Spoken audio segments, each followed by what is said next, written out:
Hello everybody, welcome back to my YouTube channel. Today we are going to be talking about a much requested makeup video from some of my Instagram followers, and that is all about brushes. So today, instead of focusing on like all types of brushes, I'm going to strictly be talking about eye brushes, blending brushes, all those things that I use to get the effect that I want in my eyeshadow, the pigment I want, the finish I want, the precision I want, all that good stuff. So on one eye, I'm going to be doing the brushes that I use.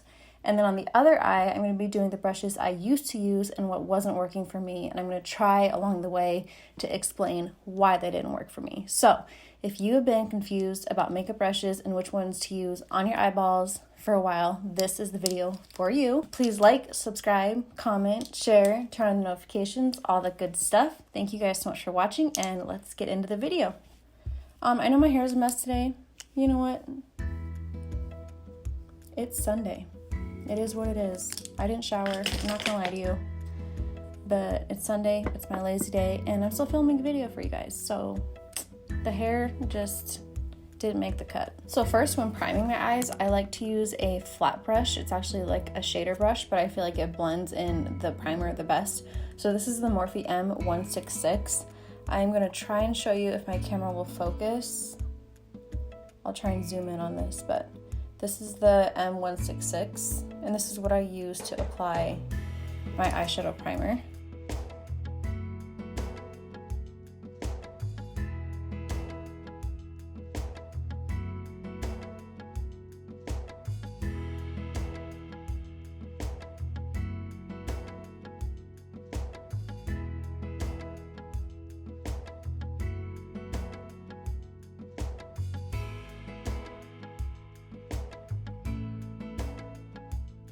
So I'm going to be doing a pretty simple cut crease. I'm going to do a colorful blend up here, cut the crease, do something neutral underneath. But this video is less of like an eye makeup look tutorial and more of a brush tutorial and why I use certain brushes.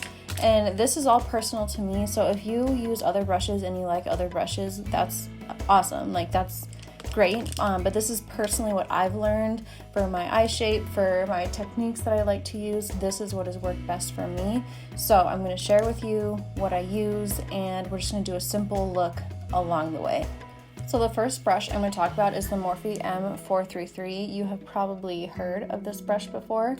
It is a more fluffy but flat blending brush. This one's the Morphe here. This is actually an Anastasia brush that's similar.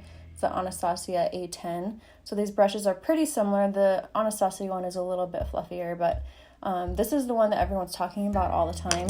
And I do like to use this one when I put on my first transition shade. So I'm going to use this brush on both eyes because it's the brush that I would use no matter what, and the brush that I used to use even when I was doing the wrong techniques. So I just lightly blend in the shadow, and you can see that this doesn't pack on a ton of pigment.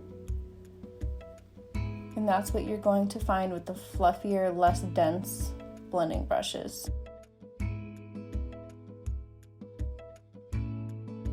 You can pack a little bit with these ones. It's still not going to give you the pigment that a more dense blending brush would, but you can pack to get a little bit more pigment out of it.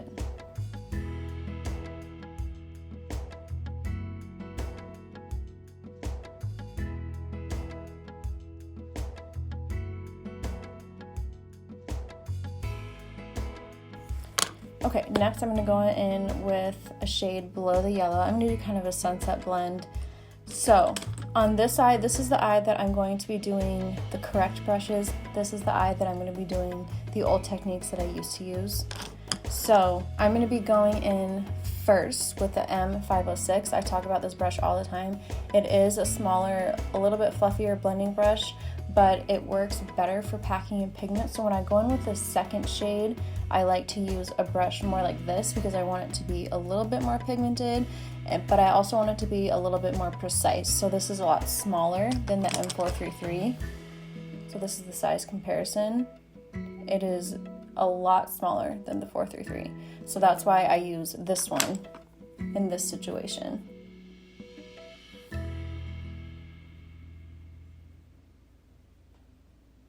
And you can already see how much pigment this brush gives you right off the bat compared to the M433. And it's also a lot more precise.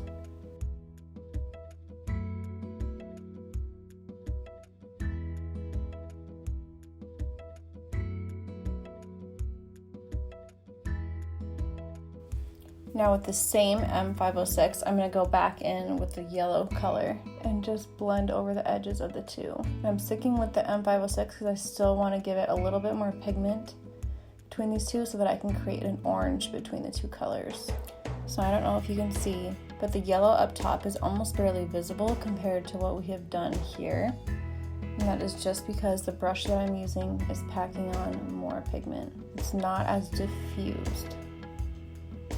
You can go back in if you want to really blend out now these two together. You can go back in with the Morphe M433, a little bit of the yellow, and just really blend out the edges.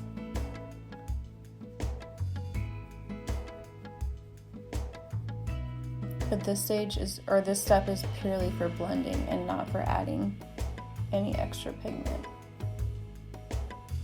So what I used to do is just use fluffy brushes. I never used to use dense blending brushes.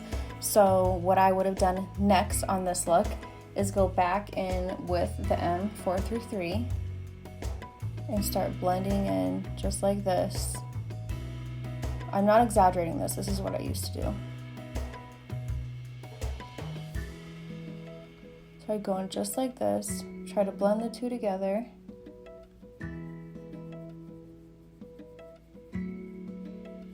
So you can already see the difference in pigment using a fluffier brush on this side and a more dense brush or smaller, more precise brush on this side. You may be able to get this effect eventually, but it's just not gonna be, the same. It's gonna take you a lot more time and a lot more frustration. So here's the comparison between the two. This one, which some people like this more diffused look, but I personally, especially once I cut the crease, like a more precise look. So this is fluffy brush and this is more precise blending brush. So next is when I like to pack on the most pigment, the darkest color before I cut my crease, because I want that color to have a ton of depth so that when I cut the crease, it's gonna look like a very sharp line, which you can get that with a diffused look, but it's not gonna be quite as, it's not gonna like pop quite as much. So I go in with a pencil brush. This is the J38 from the Jaclyn Hill brush collection, which is a great starter brush collection if you're looking for eye brushes. If you can buy her entire brush collection, do it, because I use and love every single brush from that collection. It is my most used brush collection that I own. But I'm gonna go in with the JH38 for this next shade. I'm going to go in with a deep red color. And right below this pink shade, I'm going to lightly start buffing in the red.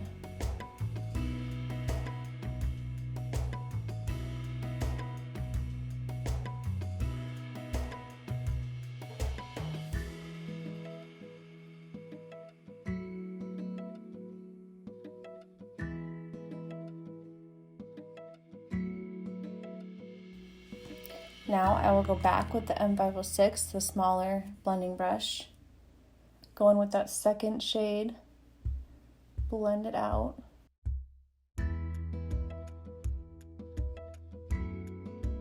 And then again with the same brush for the yellow to add a little bit more of that yellow pigment.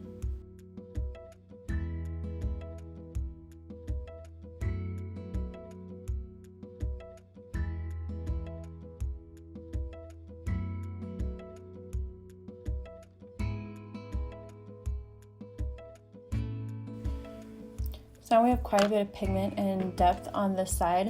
I'm going to go back in again on this eye, and again, I used to use the same M433 fluffy brush for every eyeshadow shade. So that's what we're going to do again, and I'm just going to show you how using these fluffy blending brushes aren't going to get the job done, the job that you want. back in with the red shade and blend that in.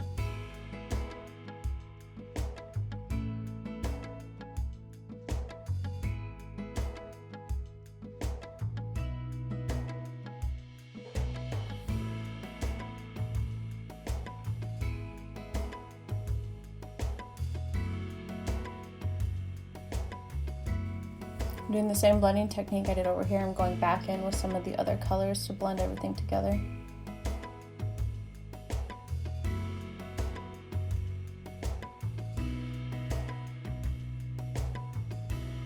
Okay, so here's the fluffy blending brush side, and here's the other side. I'll try adding a little bit more red on this side. So one thing I just wanted to say real quick is I am not saying that this technique is wrong, but I do see a lot of people asking me, how do you get your colors so vibrant? How do you make them pop so much? How do you get the blending so precise? So that's why I'm kind of going over these steps and being so specific about the way I do it on this eye. So I'm not necessarily saying that the diffuse look is wrong. Sometimes a more diffuse look is really pretty, but I do get asked that question a lot, so that's why I'm kind of going over those steps with these specific brushes. So just to add a little more depth and a little bit of an extra step to this look, I'm going to go in with a black shadow just to really intensify that line between the cut crease, which is what I do a lot of times because I love when there's that really dark shade right above the cut crease because it just makes it pop so much. So I'm going with the tiniest amount of black, and on this side here I'm going with the same JH38 pencil brush, very lightly adding the black right underneath the red.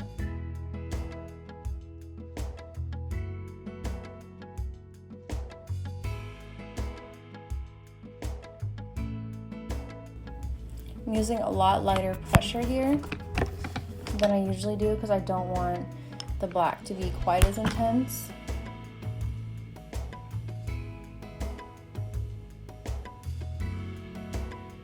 Then we're going to go back in with the red, same brush, right over top of the black.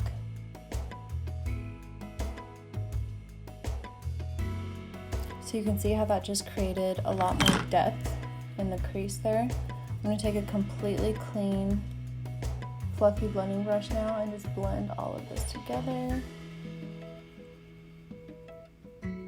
So for the black on this other eye, I'm going to use a little bit of a smaller blending brush because that's one of the first things that I learned, that as the closer you get to your crease here, that you want to use smaller brushes. So what I would have done is found a smaller blending brush.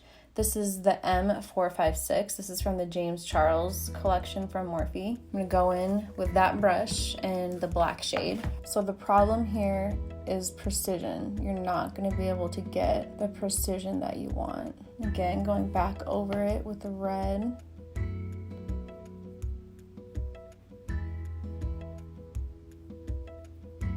So as you can also see on this side, I'll darken up the camera a little bit. It's a little bit more patchy with the blending. So here's this side and here's this side. And you can just see a difference in how clean this side looks compared to this side. Again, if you like that diffused look, that's okay. But I'm just trying to prove a point that if you want that clean, packed, pigmented, vibrant look, the fluffy brushes don't do that job. But that's okay. If you like this fluffier, diffused look, that's all right. But we're gonna move on to now cutting the crease real quick. I'm gonna do that off camera, and then I'm gonna come back and go over a couple more things with blending brushes. Okay, so now I am finished cutting the crease, and I'm gonna go over a couple of things that I did when I was cutting the crease.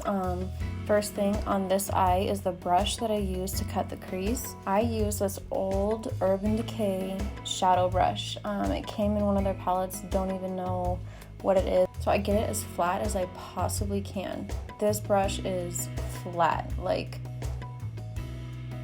I don't know, you probably can barely see it. I should hold it against something darker for you, but I get it as flat as I possibly can, and I press in the concealer rather than dragging. Occasionally I do the dragging motion here to try and swoop this as naturally as I can, but pressing it in will get the most coverage out of your concealer against that darker eyeshadow color.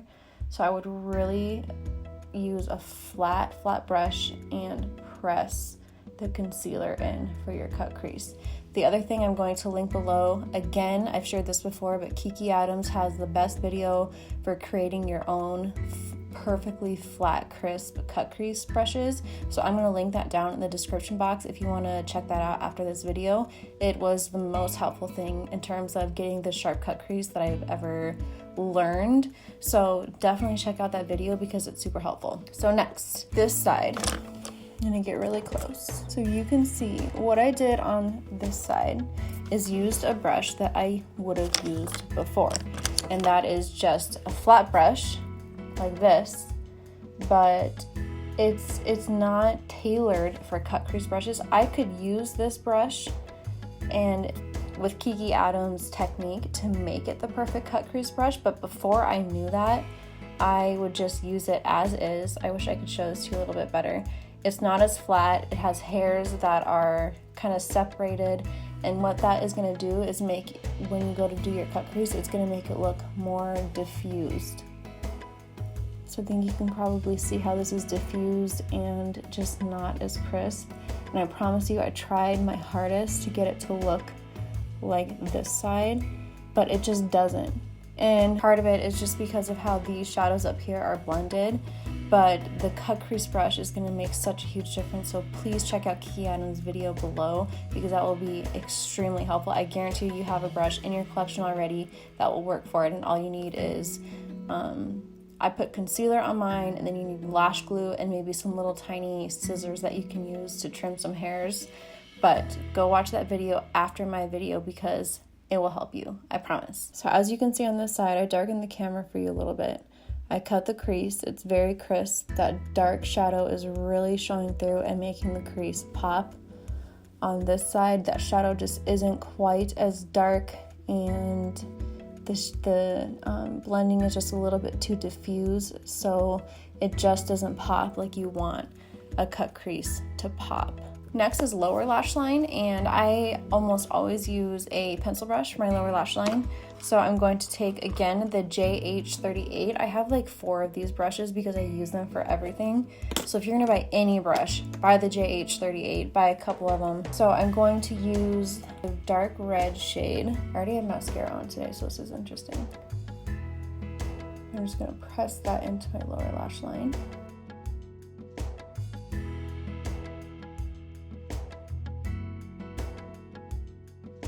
Then same brush, I'm going to go in with the next shade, which is the kind of coral shade that I used. Start blending that in. I use a little bit lighter pressure with this shade because I want to start diffusing it out the further I get down on my under eye. And I do have one more color that I need to work with, which is the yellow. So I don't want to bring this down too far. And then to get that really diffused look on the under eye with the last color, I use the M506 brush, and I'm going to take that with the shade yellow, the yellow shade we've been using, and just lightly diffuse that under the lower lash line.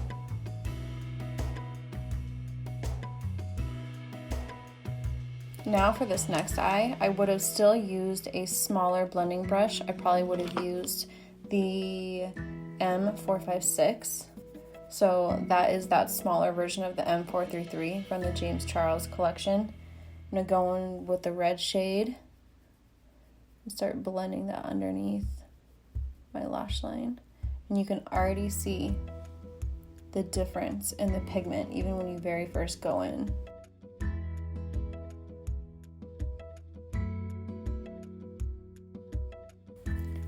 Going with the coral shade.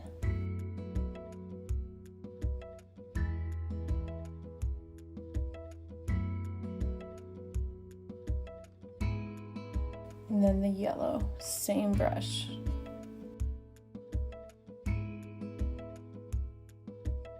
So I'm going to wrap this look up. I'm going to go off camera, put on lashes, and I'm going to come back and talk about a couple more things, and we will finish up this video. So a couple things I wanted to touch on before I wrap up the video. This video is kind of specifically geared towards cut creases, and if you're that artist on Instagram who has been frustrated with your cut creases looking like this and want it to look more precise and blended and pigmented like this video is for you. So I'm going to do a little bit of a series on brushes because I am not saying fluffy brushes are not good. If you are just here for everyday eye makeup, fluffy brushes are going to be your thing. So I'm going to do a video next on brushes to use for everyday eye looks. So I promise that I will do more specified videos for those of you who are looking more for that type of thing. And I will also try to do a video on face brushes. I have lots of different face brushes. I kind of go back and forth which ones I use, but I will do a video on all the ones I use, what I use them for, why I love them, and all that kind of good stuff. So that is it for today's video, you guys. If you have any other questions about blending brushes or anything like that, please leave them in the comments below and I will respond to you. I will try and help you as much as I can. And I'm going to give you a little bit closer up view of the two of these eyes.